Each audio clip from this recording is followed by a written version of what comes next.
avec jugeote l'ensemble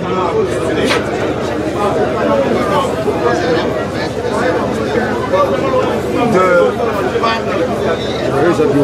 choses, des informations, la plupart fausses, qu'on débite par-ci par-là. Ngai mwana na bino nazali toujours debout.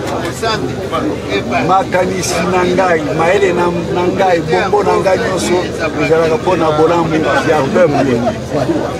Tango nalekaka soki botelemisi ngai bopose mwa problème oyo mwa moke ezalaka nazangaka te kosoulager bapene na bino. Tozala obele elongo tosambela nzambe tokokenda liboso. Nazali na mingi ya koloba te nakoloba mpe nakobengisa bino oyo koyoka ngai nga mpe nayoka bino me mpona lelo nalobi merci Longonyami.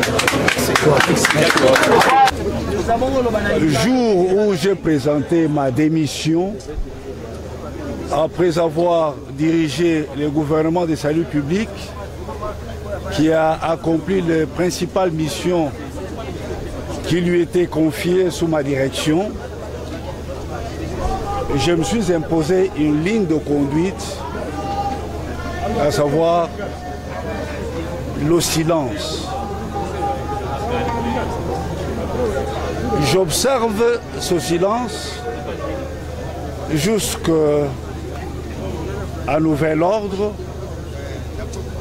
Lorsqu'arrivera le moment où je me déciderai de le briser et de reprendre l'ensemble de mes activités en tant que président de parti, en tant qu'acteur politique, vous aurez le loisir de revenir en ces lieux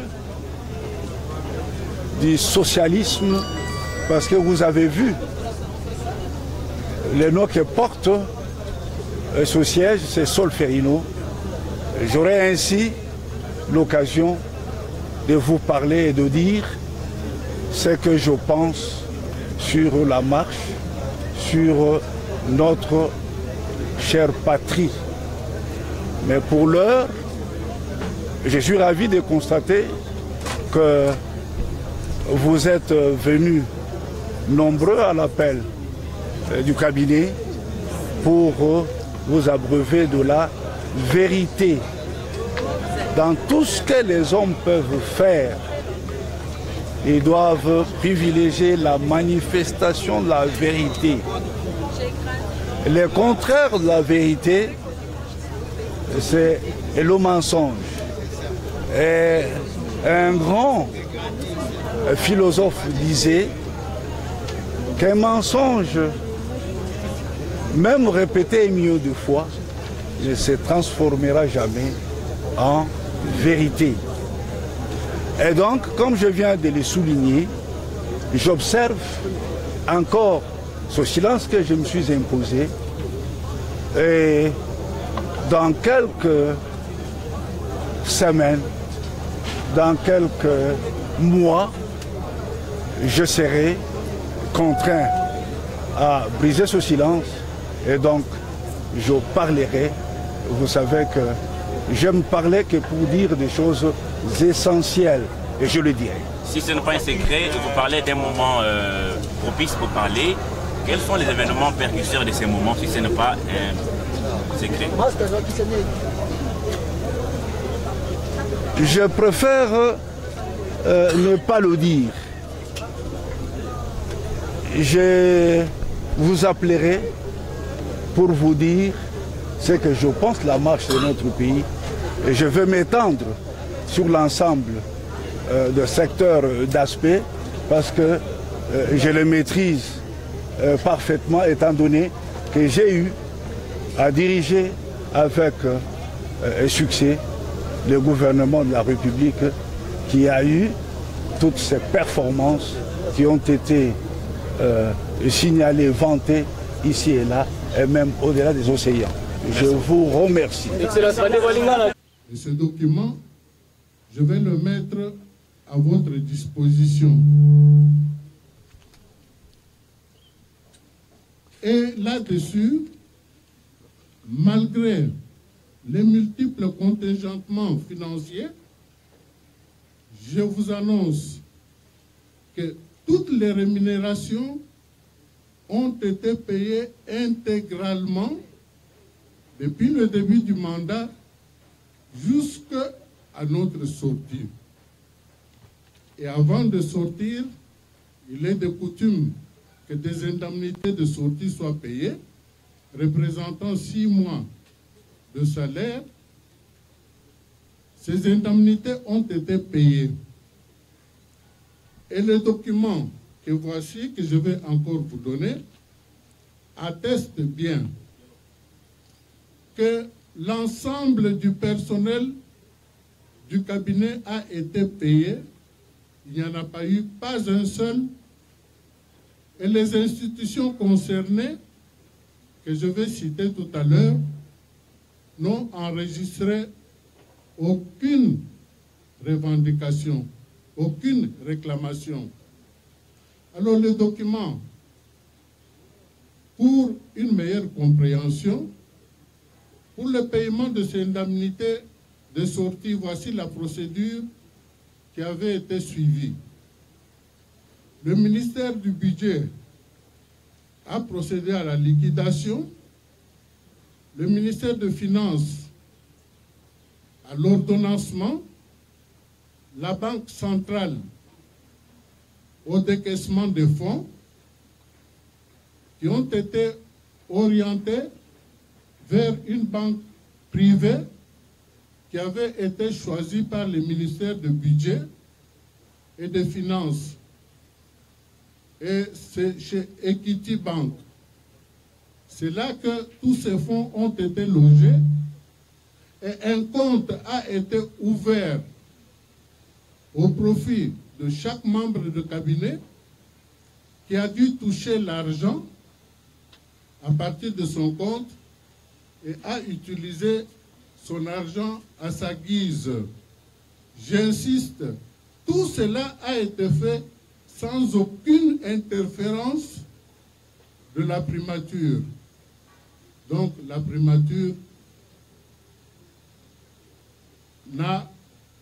n'est intervenue ni de loin ni de près dans cette procédure. Je vous donne lecture.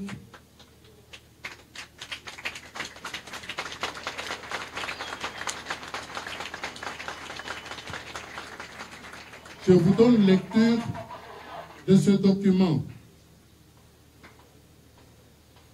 qui est parti du Trésor public. Objet, transmission de l'état de paye des indemnités de sortie en faveur du cabinet du Premier ministre du gouvernement sortant. Le document a été adressé à Monsieur l'administrateur directeur général à Equity Bank. Monsieur l'ADG, j'ai l'honneur de vous transmettre pour ouverture de comptes bancaires individuels et paiement l'état des salaires des indemnités de sortie en faveur de l'ensemble du personnel du cabinet du Premier ministre du gouvernement sortant pour une enveloppe totale de 3 milliards 365 538 358 francs congolais, constitués des montants repris sur les OPI numéro 98 603 et 98 602 du 23 avril 2019. Comme vous l'auriez suivi, l'ADG qui reçoit les états de paye de l'ensemble du personnel des membres du cabinet. Pas un seul n'a été oublié.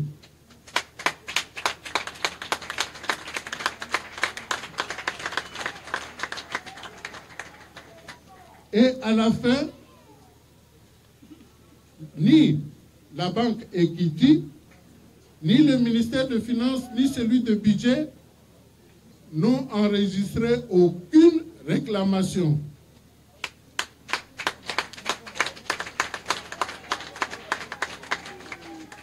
Il est surprenant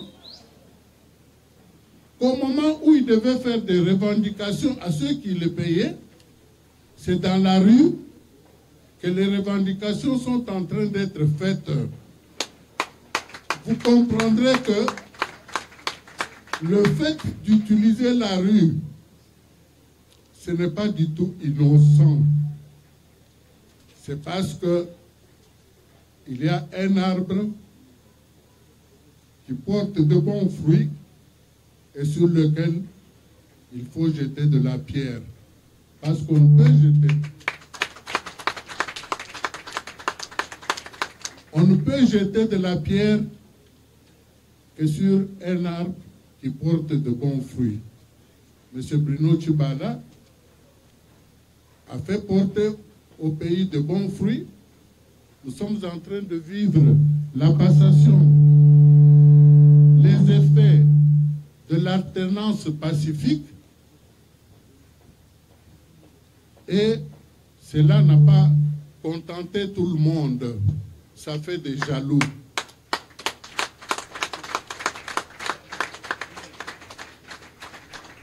C'est un monsieur qu'il faut protéger. Je pourrais même dire que il est l'or pour ce pays. Parce que des gens comme ça, on en trouve rarement. Tshibala viva! Tshibala viva!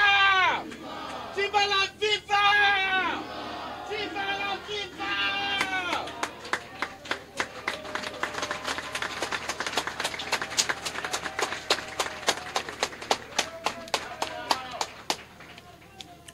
Alors, au 20 mai 2019, le Premier ministre déposait sa démission et celle de tout son gouvernement. Il va de soi que le cabinet devait cesser d'exister parce que le géniteur du cabinet venait de déposer sa démission. Mais aussi paradoxal que cela peut paraître, il y en a qui ont cru que le fait d'avoir été au cabinet, c'était une retraite assurée. Ils ont cru qu'ils allaient avoir des paiements même en dehors des prestations au cabinet. Or, le salaire, c'est une rétribution d'une prestation. C'est ainsi qu'à la même date, le directeur de cabinet a pris une note de service que voici.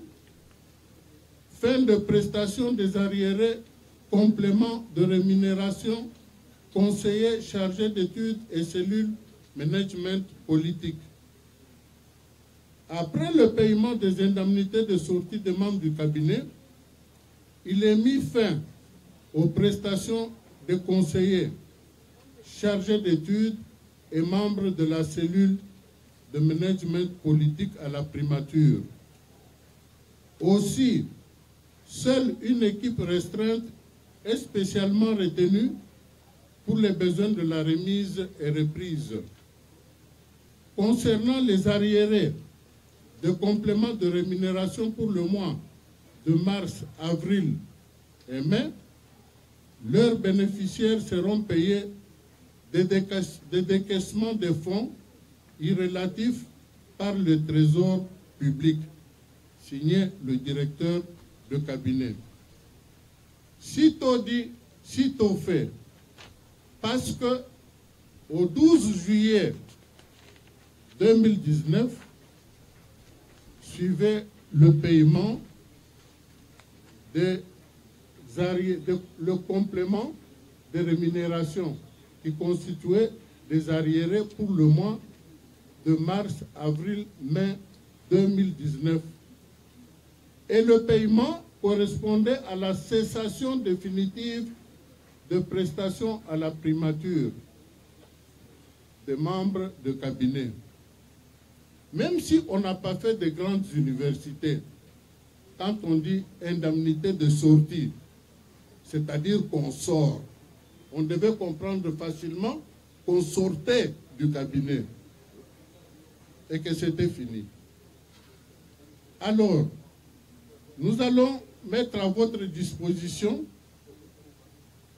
les paiements des membres de cabinet, des conseillers, que chacun a acquitté.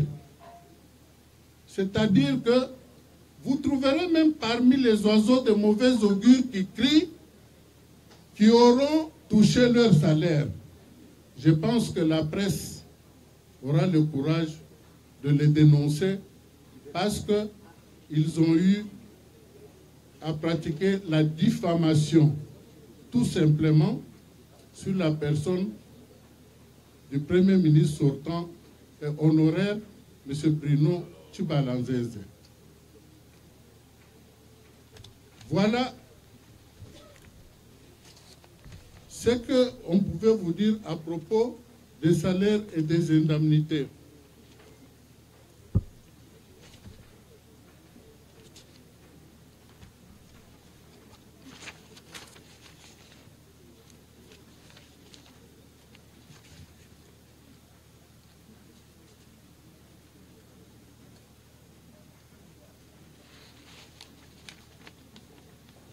Que l'on n'ait pas l'impression que parce que nous avons été sous ces ordres, qu'il n'y a pas eu de témoignage sur sa personne.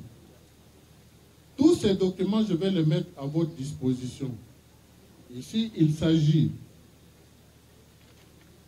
de témoignages de son Excellence, M. Tambo Mwamba, qui à cette époque était ministre d'État, ministre de la Justice et garde des Sceaux sur le Premier ministre Bruno Tshibala-Nzeze. Je vous en donne la lecture. On ne gère pas l'État avec les émotions. Vous l'avez géré sans état d'âme.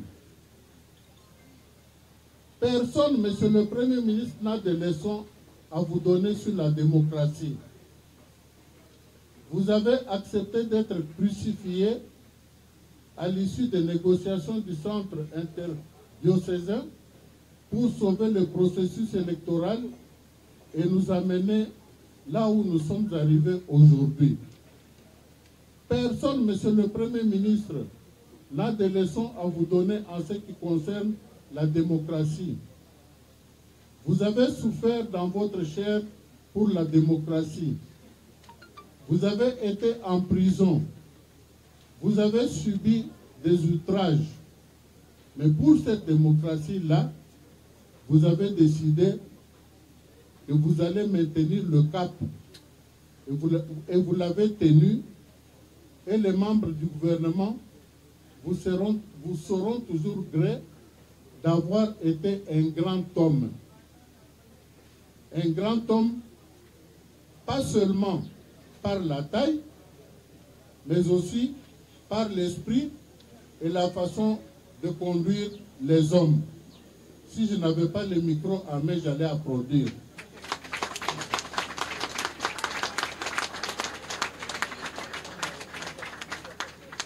Votre mission n'était pas facile. J'ai lu pas mal d'ouvrages des premiers ministres sur le rôle ingrat de cette mission. Vous êtes passé par toutes ces étapes-là et vous les avez surmontées. Aujourd'hui, vous devez faire abstraction de ceux qui ont cherché à vous humilier, car cela n'a aucune espèce d'importance à partir du moment où vous avez travaillé pour la République. Vous avez travaillé pour notre patrimoine commun, qui est le Congo, et vous êtes un grand patriote, M. Bruno Tshibala. Merci infiniment pour le travail accompli.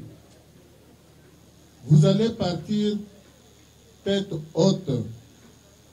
Mes collègues, membres du gouvernement et moi-même pourrons toujours témoigner de votre grandeur d'âme et de votre dimension d'homme politique.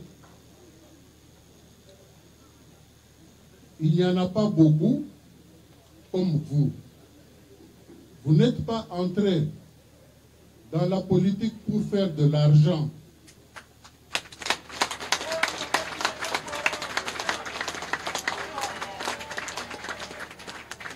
Mais vous êtes entré, mais vous avez des convictions. Je sais de quoi je parle. Je demande à tous mes collègues ici présents et à tous les invités de vous applaudir